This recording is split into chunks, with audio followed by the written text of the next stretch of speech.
subscribe and leave a comment below. r/AskReddit. Teachers of Reddit, when did you realize a kid was gifted? I knew when he surprised me by reassembling an engine out of a car all by himself in a single 90-minute class period. It was right before school let out for COVID. I had to hurry up and get some projects thrown back together quickly since school was closing. He asked to do it, so I let him try and went off to do other things. By the end of the class it was completely assembled. Never asked me for help and it was working. Definitely gifted. You just met Anakin Skywalker. Was this in high school? That's impressive for an undergraduate. I am an organic professor and resonance really screws most of my students for some reason. After less than 1 year of music lessons, it was clear the student would likely become a concert pianist when he learned 15 of Bach's 2-part inventions from memory and played them brilliantly. I'm a preschool teacher and I knew a 3-year-old girl that had very extensive vocabulary and could already read really well. Once during lunchtime, a little boy scarfed down his food and her response was, "Whoa, he must have been famished." I was blown away. She also taught me about the digestive system once during lunchtime, and it was accurate information. But her favorite subject was the solar system. She was full of facts about the solar system, and she would teach me new things all the time. I always told her mom that she wasn't ready for kindergarten. She's ready for college. I was teaching distance over time graphs. The student stated that if the line just went straight up that it would indicate teleportation because distance has been gained but no time has passed. This was 5th grade science. Edit. This kid ended up skipping 6th and 7th grade. 5th to 8th. He was a super humble kid. I miss having him in my class. Took a summer job helping at a daycare. One of the toddlers, about 18 months old, was way ahead of the rest. Could talk full sentences, knew his ABCs, could count beyond 20, already had shapes and colors down. I've seen kindergarten age kids that haven't mastered some of these things. He's in his early 20s now with a master's in engineering and a 6-figure salary. An interesting test for toddlers is to see if they can hold an extended, back and forth conversation with adults. Most kids at this age, and most grown-ass adults, are just asking for something or telling you something. Not a teacher, but a student with a gifted kid in his class. In 3rd grade we had a new student come in who had just moved to the country with his family. Our teacher saw he was smart. She challenged him with some math we were meant to learn in a couple weeks. He solved the problems no problem. Next she tried some 4th grade level math. Again he solved it with no problems. After that she called in one of the 5th grade teacher and she gave him some problems meant for 5th graders. As expected he solved those without any problems. They kept going until he got a question partially right, I believe, but that point they were giving him stuff intended for early mid-year 6th grade students. Last I heard this kid got a degree in mathematics from Carnegie Mellon University. I guess I saw it right from the start. She started walking ridiculously early, like 6 or 7 months. Started talking not long after that. Declared around a year and a bit I don't like diapers. I'm not going to use them anymore and was toilet trained after that. Started talking to dead people not long after that. When she never got a single question wrong on any of my assignments and ended each marking period with an average higher than 100 due to extra credit assignments. I used to put a math joke puzzle in the corner of the whiteboard, essentially 3 golden triangle numbers arranged in a triangle, and a puzzle which gave the letter I as a result in the middle. In short, it was an Illuminati joke. I had this up for quite a few classes, with nobody being able to guess what on earth it was, until the last class of the day. A student who suffered from particularly invasive autism just came in. Took maybe 3 seconds at most, and then laughed saying, "Why have you drawn the Illuminati symbol on the board?" It wasn't so much that it was impossible. I was just blown away by how quickly he managed to do it.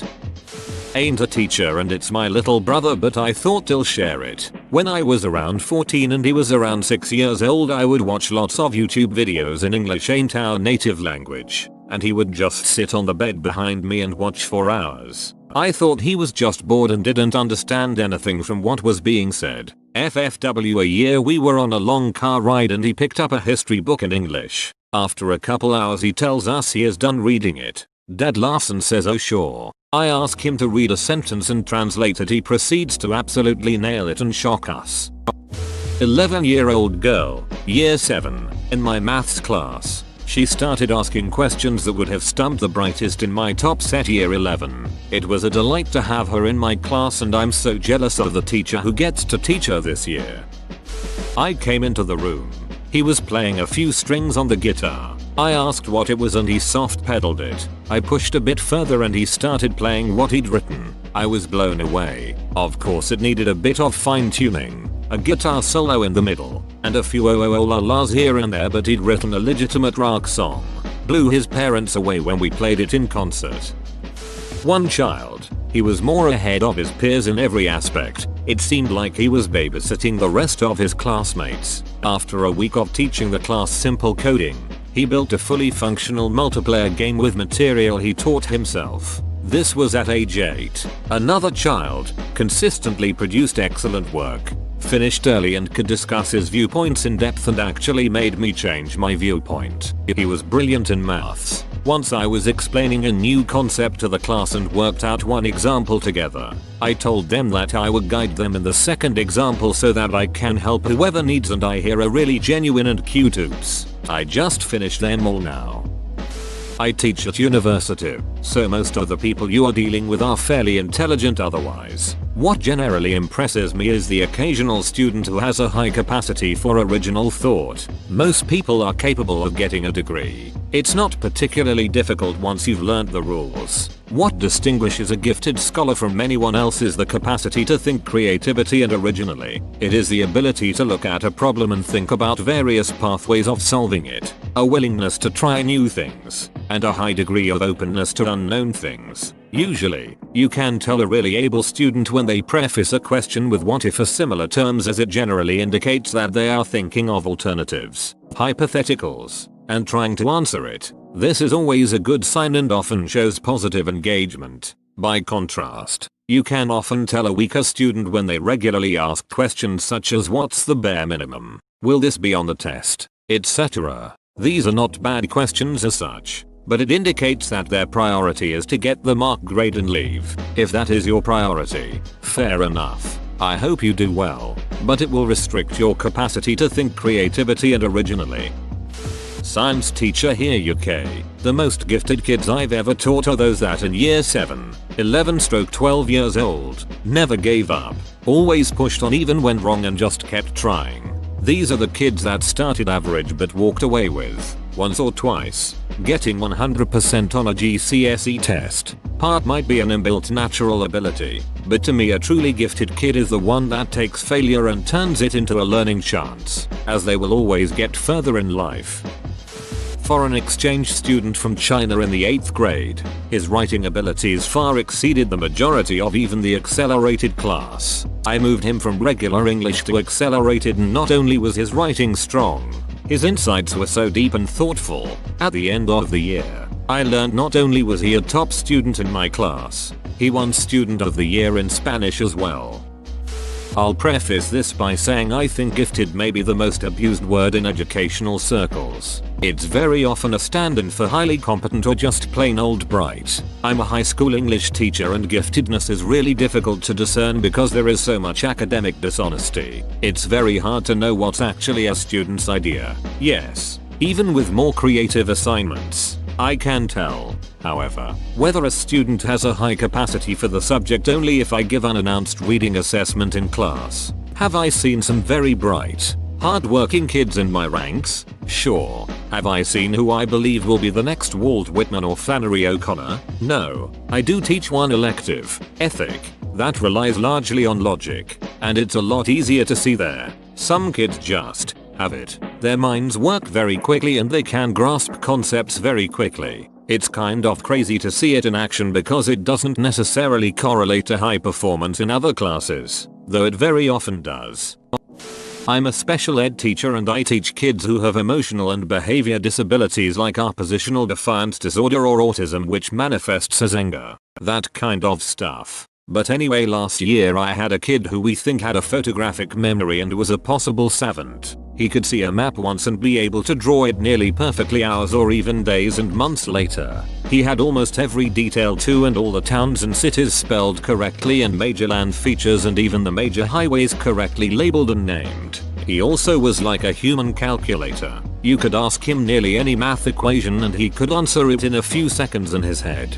Granted, they couldn't be extreme equations, but pretty much anything like PEMDASYs he could do in his head quickly. His trouble was that he was very aggressive and we could never put him back in a gen ed classroom because he was such a danger to other kids and teachers if he became annoyed or upset. But he was a good kid and very intelligent, he just had a lot of trouble with his emotions and behaviors.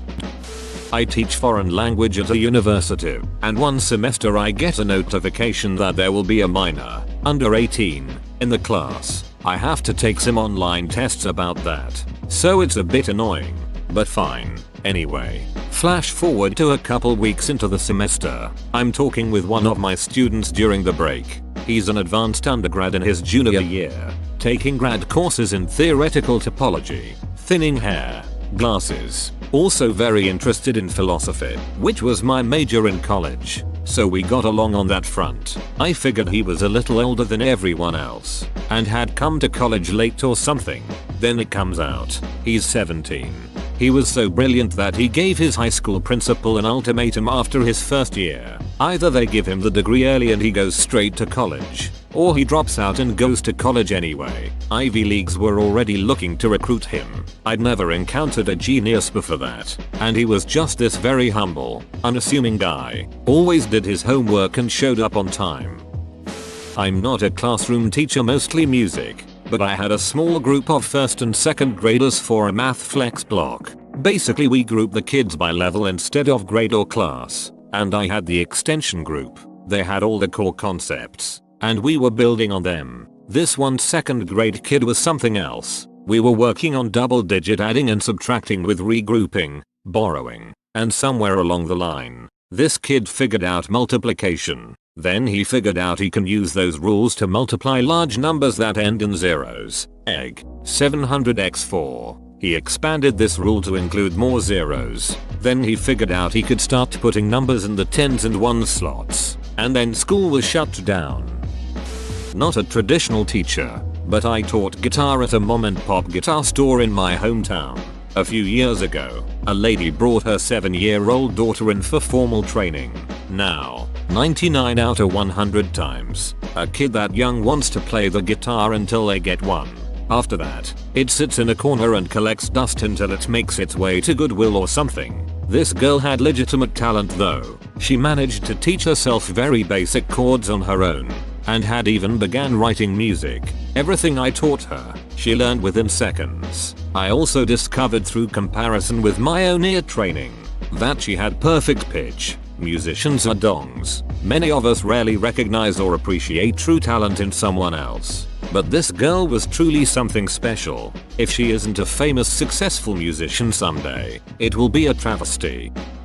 I'm brownie leader for Girl Guiding UK Girl Scouts aged 7-10 basically, and we were doing a simple task with money. They had a series of questions to answer for points. One of which was, if you add up all the coins we use, how much does it make? All the girls looked puzzled, and most began furiously counting on their fingers. However, one of them, after around 3 seconds of thinking, just said the answer without any hesitation.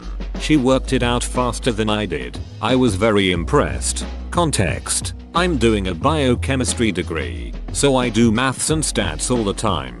Needless to say, she got double points. Edit: the sum would be 1p plus 2p plus 5p plus 10p plus 20p plus 50p plus £1 plus £2 equals pound symbol 3.88. English teacher here. I see it when they write. Classroom dynamics being what they are. Not every kid talks much in class. Some prefer to stay back, and some are held back by some of the bigger personalities in class. But when they write directly to me. You can see it in their ideas and the way they express them. Whether the spelling is perfect or not, you can tell when a kid is bright and insightful when you're one-on-one. I'm not a teacher, but I was for a while a medicine student and met an extremely gifted mate there. He was just 16 instead of 18. We found out later, he came from a Middle Eastern country and didn't speak a single word in our language. In less than a month he learnt enough of the language to maintain a conversation, to follow classes, and to get around 95/100 questions right in our first anatomy test. From that moment on, he just aced every single exam. And today he's working as a surgeon in the most important hospital of his country. We took standardized tests like the second week of school. Hadn't really done much academics yet as it was elementary school, grade 5, and most of what we'd done was routines and introductions games. Kid scored at a 10th grade level in math and 9th grade in reading. Okay, whatever. Impressive but not unheard of. Except this kid was at the worst school in the state. Literally, ranked dead last. His whole schooling career, nobody else in my class scored above a 6th grade level in anything and most were 3/4 grade level. I basically had to do entirely separate lesson plans for this kid, while the rest of my class did multiplication facts. I had a coding curriculum and was teaching him basic languages. He had his own reading group in addition to the high reading group. It was even more incredible, because he'd always been in trouble and in the principal's office the years before. I sent him to ISS once, all year, really low for that school. Kids on other classes went literally daily. I had a few go once a week. I begged his mom to switch him out of that school track. Said I'd fill out any paperwork, write any letters. It was my only year as a teacher. Not sure what happened to him. Mom never contacted me. He finished the year by shattering all of his records on testing exams. Literally the 0.01% on his tests. He's legitimately one of the smartest kids I'd ever met. From the poorest school with the worst conditions I've ever seen. Lots of different conversations and questions, but the first time I realized she was talented at maths was when she proposed a formula for a quadratic sequence. I usually teach the lesson through frogs hopping and leaping and ask them to look for patterns, and I'm happy if they can realize the symmetrical nature of the lesson. But she just came out with the damned formula after 20 minutes of trial and error investigation. Don't forget to subscribe and share your story in the comment.